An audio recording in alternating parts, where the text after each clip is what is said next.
Jadi nggak usah khawatir loh. Sampai aku finish gitu ya, Miss. Iya, betul.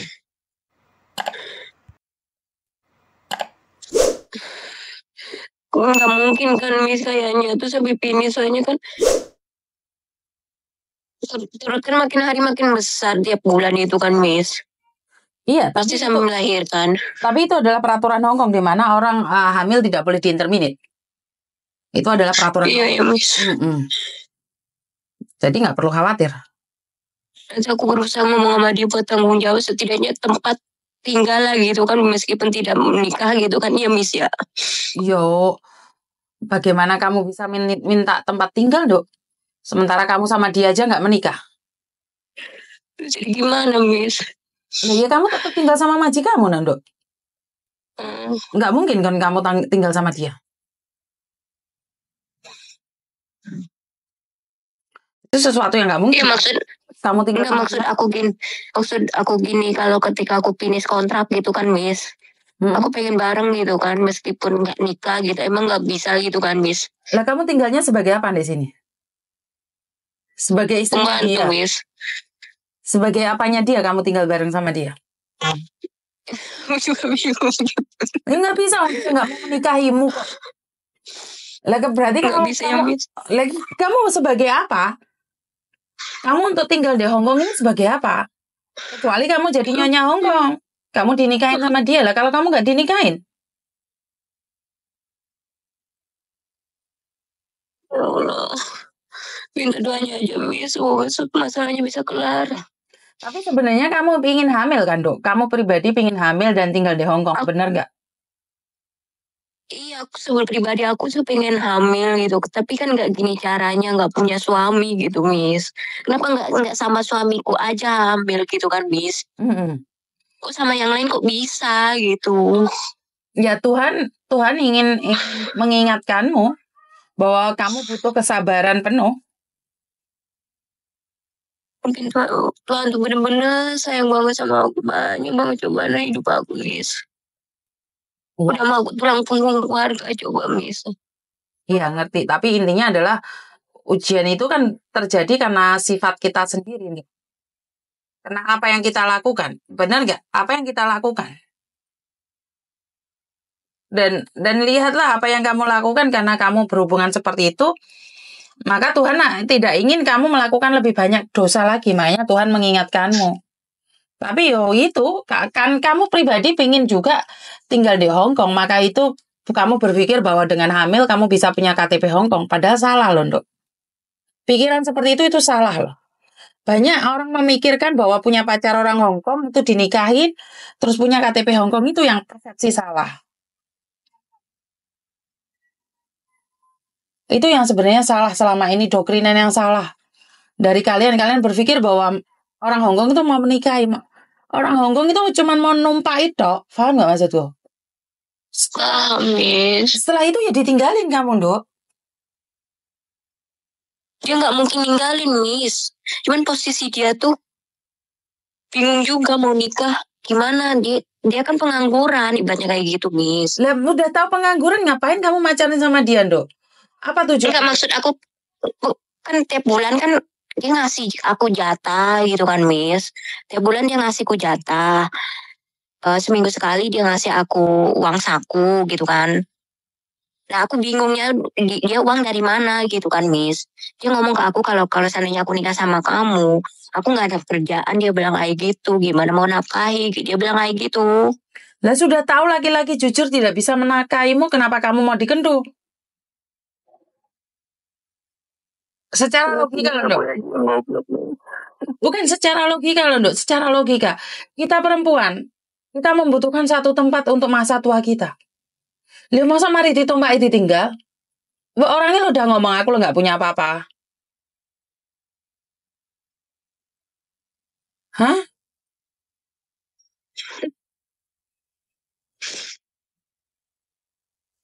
Ya Allah.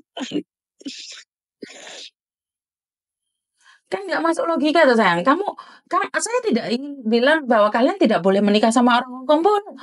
Saya sendiri nikah sama orang Hong Kong. Tapi kan dia dirinya dulu tuh. Saya yang nikah aja cerai. Karena sifat orang Hong Kong itu tidak mudah untuk difahami. Saya tidak melarang. Ada berapa banyak orang yang menikah sama orang Hong Kong bukannya hidupnya mulia, tapi hidupnya semakin hancur. Benar atau benar? Iya, Miss. Aku nggak terimanya. Miss, kebanyakannya Ya karena tujuan mereka kan memang main-main, nyoba-nyoba aja. Dan saya rasa bukan kamu satu orang, Mas sayang. Banyak perempuan juga. Mungkin saja dia menggilir wanita Indonesia Senin, Selasa, Rabu, Kamis itu ganti orang. Aku barusan aja ditelepon orang yang baru kenalan 3 bulan, hamil 1 bulan. Enggak, kayaknya Miss, dia tiap hari itu telepon aku terus gitu kan. Tiap pasar aku ketemu dia terus gitu kan. Dok, kamu itu Jadi tahu. terlalu percaya diri sama yang. Kalau orang mencintaimu tuh menikahimu. Bukan dikentut terus dikongkon gugurno. Iya, Miss, itu yang aku bikin benci sama dia. Dan secara logika nggak masuk gitu. Apa yang kamu katakan, oke lah kamu cinta dia, dia cinta kamu. Yang namanya cinta itu dinikahin. Apalagi pacarnya sudah hamil, itu malah senang cepet-cepet dinikahin. Bukan malah suruh ketemuan terus gugurin. Itu bukan cinta. Itu nafsu. Dan dia sudah ngomong nyata-nyata bahwa dia itu tidak punya pekerjaan. Lah bagaimana menafkahimu? Lah barat mbak awakmu tetap jadi babulan. Lah daripada ngingoni wong Hong Kong kan mendingan mulai Indonesia, Mbak.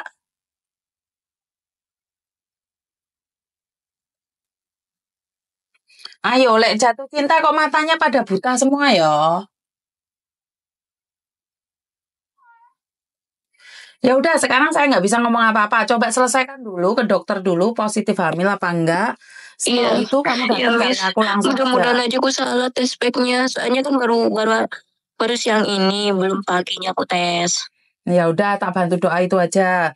Aku hari ini tuh dan beberapa anak itu hamil semuanya loh. Bingung kan aku?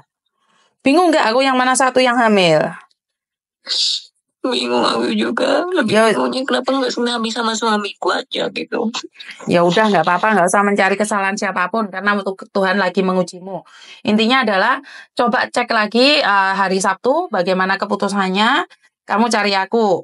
Tapi majikan tidak boleh nginterminate kamu. Ya udah, makasih ya Miss. Jujur sama majikanmu, jangan bohong ya. Iya. Makasih ya Miss. Assalamualaikum. Waalaikumsalam. Oke, sekali lagi saya minta maaf, satu hari ini hati saya agak pedih banget, agak merinding banget karena dalam satu hari saya dengar 2 wanita Indonesia ingin menggugurkan kandungannya. Ini sangat tekanan bagi saya, Mbak ya. Apapun itu saya tidak akan terbawa emosi. Satu yang bisa bawa emosi adalah ayah saya, orang sakit di rumah sakit, dan orang yang ingin menggugurkan kandungannya. Itu saya itu sangat sakit hati sekali. Bahkan sampai ngomong aku hamil pengen bunuh. Itu rada nggak jelas, Mbak. Aku itu nggak kuat kalau kayak gini. Benar, aku bisa terpancing emosi. Kenapa? Kalian saat melakukan ngik-ngik itu pernah nggak sekalian berpikir bahwa kalian akan sengsara suatu saat nanti? Kamu sengsara nggak apa-apa, Mbak. Bayi itu loh, janinmu itu loh, ya apa? Dan kamu mencoba mengatakan bahwa laki-laki itu sangat mencintaimu. Gombalmu ki oleh mencintaimu, dia harus menghamilimu dan meninggalkanmu. Itu tidak mungkin. Laki-laki yang mencintaimu, dia akan mempertahankan hidupnya untukmu. Karena kamu telah membawa janinnya. Dia akan mencarimu sampai kemanapun kalau memang benar-benar dia mencintaimu. Karena apa yang ada di dalam kandunganmu itu adalah miliknya. Tapi jika laki-laki itu tidak bertanggung jawab, jangan kau kejar dia. Kemanapun kamu mencarinya, dia akan bersembunyi. Karena kamu bukan cintanya, kamu adalah nafsunya. Kamu itu adalah pelampiasan saat dia kesepian. Dan jangan GR kalau orang Hong Kong selalu menemanimu. Karena memang butuh kelon sama dirimu, bukan butuh kasih sayangmu. Dan sekali lagi, ini adalah sesuatu yang miris bagi saya pribadi. Dalam satu hari saya ada 3 orang nelpon datang tentang kehamilan yang ingin digugurkan. Bullshit, Mbak. Bener, aku nggak ngeh banget, tak. Aku bisa marah dengan sindikat, aku bisa marah dengan siapapun, tapi bagaimana aku bisa memarahi kalian yang sedang bunting? Apa hak saya marah sama kalian? Siapa sih saya ini? Secara logika, saya itu cuma memberikan informasi yang mampu saya berikan. Selebihnya saya nggak bisa. Ya, saya pun nggak bisa ngomong apa-apa. Bener nggak? Tapi kalau kalian merasa bahwa alah Miss Yuni gedabus, ya jangan didengarkan konten saya. Karena saya hanya ingin membuat konten bagi orang yang menyadari bahwa saya itu menyintai kalian, menyayangi kalian. Tapi bukan berarti kalian membuat salah dan saya harus menanggung. Itu tidak. Ya, buat teman-teman yang ada di luar sana, saya selalu berdoa agar kalian diberikan kekuatan, kesehatan, dan menjaga stamina lebih baik lagi. Jangan sampai hamil dengan pacar di Hong Kong. Siapapun itu. Saya tidak berkata bahwa Pakistan tidak bagus. Saya tidak berkata bahwa India tidak bagus, bahwa Cina tidak bagus, bule tidak bagus. Karena itu adalah manusia, bukan manusianya, bukan kebangsaannya. Manusianya ada yang nggak bagus, ada yang bagus. Yang bagus ya bagus sekali, yang nggak bagus ya nggak bagus sekali. Jadi nggak ada orang tengah-tengah, kadang bagus, kadang enggak. Jadi buat teman-teman di luar sana yang saat ini sedang hamil dan pacar tidak tanggung jawab, oke, pacarmu nggak tanggung jawab, tapi kamu harus tanggung jawab atas hidupmu. Kamu harus tanggung jawab atas dirimu sendiri. Karena jika bukan kamu yang bertanggung jawab, terus siapa lagi yang harus bertanggung jawab atas hidupmu? Jadi, terima kasih. Kurang lebihnya saya minta maaf. Wassalamualaikum warahmatullahi wabarakatuh. Berkat Tuhan mengalir atas hidup kita semua. Semoga semua makhluk hidup bahagia dan terima kasih. Bye-bye.